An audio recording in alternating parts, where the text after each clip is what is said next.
nhớ họ chưa nhớ nó con cùng số đó phải nhớ lên đã nhớ của nó đó trong có tí thế đó tổ lớn gì ta lan tới lúc lại cùng số nó nè nói thì cho chỗ xử lý cầu liều để sẽ số cho của nó đó đấy là gì ta la của nó thành đó đâu lên nào từng nó xé bao số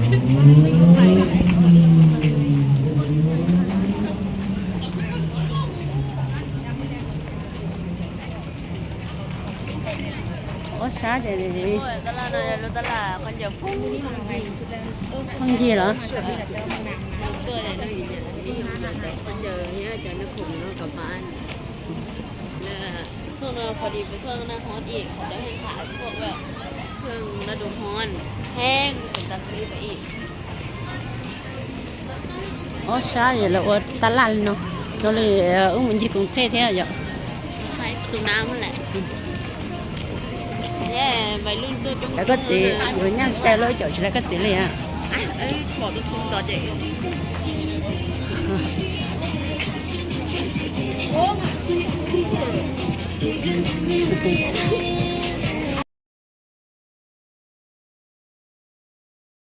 จีเล็กกับจีแน่เลยกันเลยเอเกาหลีเด้อน้องก็ใช่เอเกาหลีน้องเท่าไหร่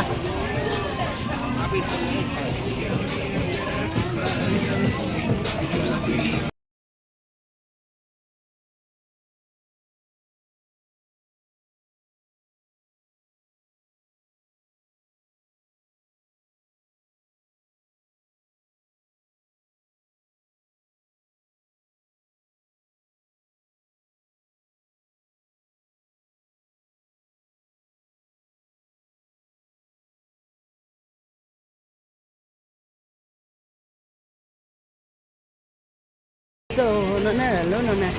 nát con cùngโซบัวnó do hồng đè đó nó doย่านหงแดเราจะมาถามเขาว่าหงแดอยู่สายจะมาเจอเขาวันนี้ta chỉ nói tới nhau rồi lúc nó còn cùng số vậy này nói tới ta chỉ nói luôn bán đợt hơn này bây giờ luôn mường có thấy hẹp hòm rồi việc nó thấy vậy có thấyประตูน้ำรวมตัววัยรุ่น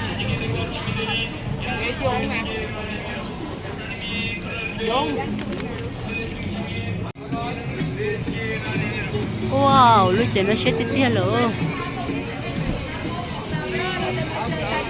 ตอน7 โมงครึ่ง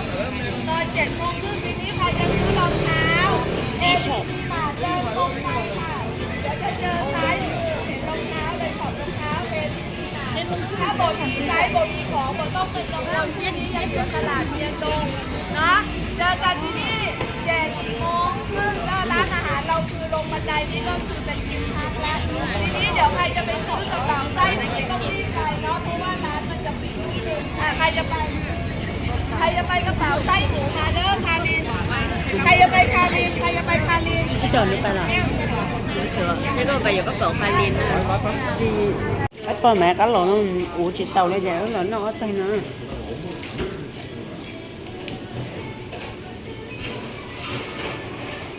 còn nào cá cha đều tại nó strawberry thì mò nữa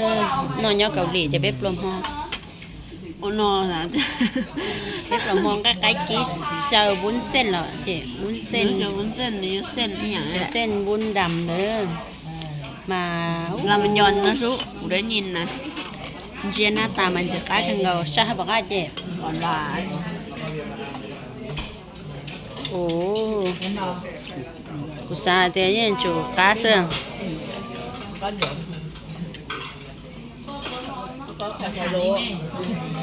cháu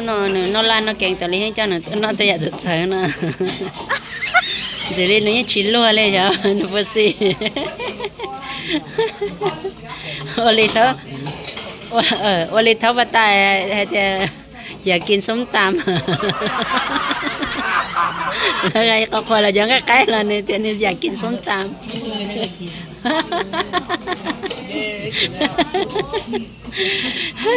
สารเตี้ย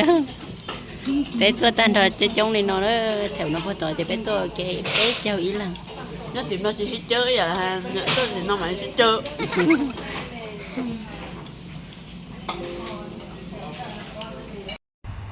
เจลอนชิ้นแน่ลินองซื้อนะในติดกดติดตามเอพีนอเจในเที่ยวปล่อยเอพีต่อไปอย่างเอพีต่อไปอย่างเอพีชี้อย่างเจ้าเนี่ยมันใช้ราชวังหมดเจ้าเราขอจะท่องเที่ยวยุคสดตรงเลยรอชิ้นชิ้นลินองซื้อมาเจ้าเนี่ยมันตัวเอพีชี้นะบ๊ายบาย